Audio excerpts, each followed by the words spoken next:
Masayang araw, mga ka-PL. Ayan na. Nagyabang na naman si Dayunyor.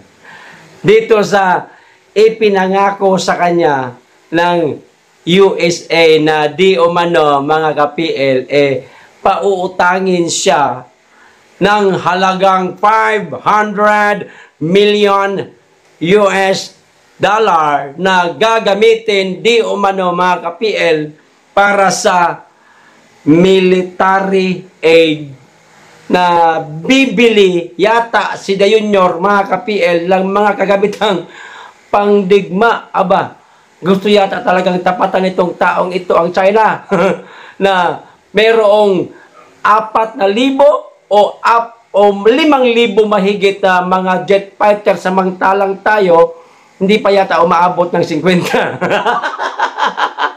Ha?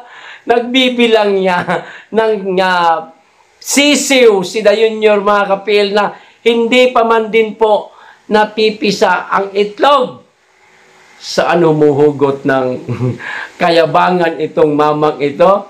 O eto, basahin ko po ang ipinost po ni Tito Jason sa matindi talaga kung bumanat itong si Tito J, mga ka-PL, dahil tagos po hanggang lalamunan ni Dayunyor. O eto, basahin ko po ang sabi ni Tito J. Pakita ko muna. Ay, hindi mo makita against the light, man. O basta ayan po si Dayunyor, mga ka-PL. Ang sabi ho ni Tito J, ewan ko kung saan humuhugot ng katalinuhan o katangahan ang presidente natin ni hindi pa nga nakapagsasagawa ng kahit isang committee hearing sa Capitol Hills patungkol dito sa request for military grant, pautang bilang pambayad sa bibilhin nating mga kagamitan pangdigma mula sa USA. O kita nyo na, ni hindi pa man din po nagkakaroon ni isang beses, mga ka-PL, na committee hearing. Nagyabang na naman si Dayunyor. Manang-mana talaga, mga ka-PL, yung mga pulangaw vlogger. Wala pang nakikitang project, nagyabang na. Puro butas pa lang ang ginagawa kasi syempre groundbreaking man muna bago itayo yung building. Ipinagyayabang na po ng mga pulangaw vlogger. Sus, Ginoo ko. O eto pa.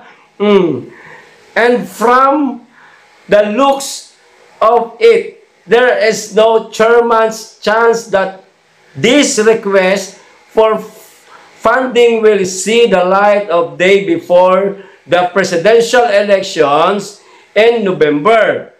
With more reasons, if America elects Donald Trump as the president, lalong walang pag-asa itong ipinagyayabang na pangakong pautang ng Amerika ni BBM.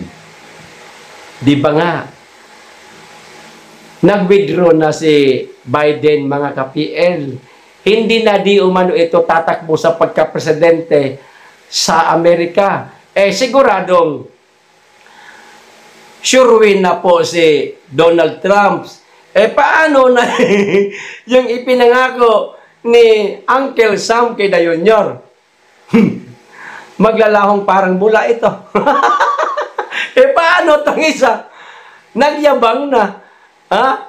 Yun nga yun, mga ka-PL, ni hindi pa man din po napipisa ang itlog, abay nagbibilang na po ng sisiw itong si Bangag.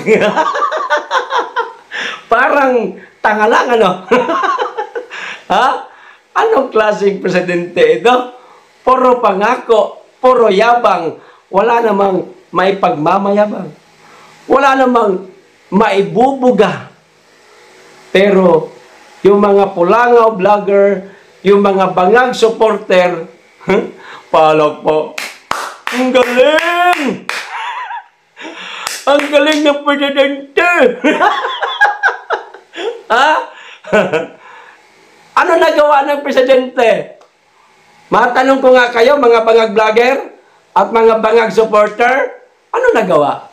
Sige nga, alin? Yung pananahimik niya sa West Philippine Sea na hindi niya kayang harapin si Chinese President Xi Jinping? Yung panunupil nila kay Pastor Apollo Kibuloy, damay ang mga KOGC member? Yung panggigipit nila sa mga Duterte, pag-alis sa mga security personnel ng pangalawang Pangulo, yan ba ang ipinagmamayabang ninyo o tanong ko sa inyo? Yung panakot ninyo na ICC at saka FBI, nasa na nga pala? Isa pa itong trililing na ito, ang sabi daw, June or July, ilalabas na ang warrant of arrest kay Tatay Digong mula sa ICC. Anong petsa na ngayon? Call. Agosto na. Ba't wala? Sinisigurado niya pa yun. Sigurado ako. June or July, labas na yung arrest warrant kay former President Duterte. Where na? Ayan po ang sinasabi ko sa inyo mga ka-PL. Kapag kayong sundalong bahaw na yan ang nagsalita, ay mahirap pong paniwalaan. Yung mga maniniwala dyan, katulad ng mga vlogger, ng mga bangag, katulad niya rin, may trililing. Eto. Ayan ayan sila, Junior. President Marcos thanks United States Congress for $500 million for military aid, mga ka-PL. O paano yan? Ang nangako sa'yo niyan, Nyor, si Biden, umatras na si Biden sa kanyang kandidatura. Wala mang ibang kalaban kundi si Donald Trump lang. Di siguradong panalo na si Donald Trump. O yung ipinangako sa'yo ni Uncle Sam, water. Maglalaho na parang bula. So yung pangako mo, mauunsamin na naman. Ikaw kasi, hindi pa man din napipisa ang mga itlog, nagbibilang ka na ng sisiw. Para lang meron kang maipagmayabang kasi wala ka namang nagawa talaga nyo. Kahit sino ang tanongin natin, ang sasabihin, wala mang nagawa yung presidente na yan. Hindi niya nga kayang pamurahin ang presyo ng bigas at ng mga bilihin. Tapos magyayabang siya dito sa $500 million na di umano ipapautang ng US sa atin para makabili tayo ng mga kagamitang pangdigma. Wag ka, Kuya Pinyor. Itigil mo yung kahimbangan mo. Yan ang napapala, kakakain ng pulburon mula sa gulde. Ni hindi pa man din nangyayari ang isang bagay na ipinangako o pangarap mo, ayun, sinasabi mo na. Paano pag naunsyami?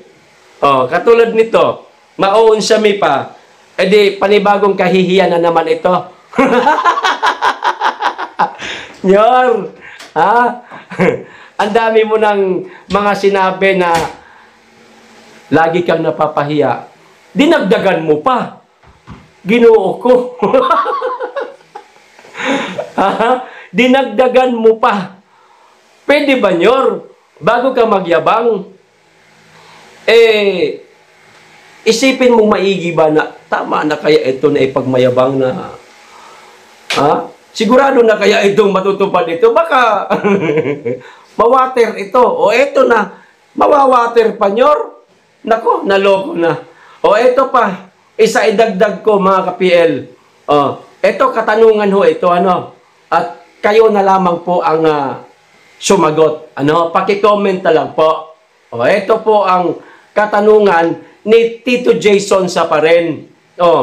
Ang sabi ho dito, hindi kaya kasuklam-suklam na sugapa sa pulburon, salapi at kapangyarihan ang napili nating mamuno sa ating lipunan at pamayanan?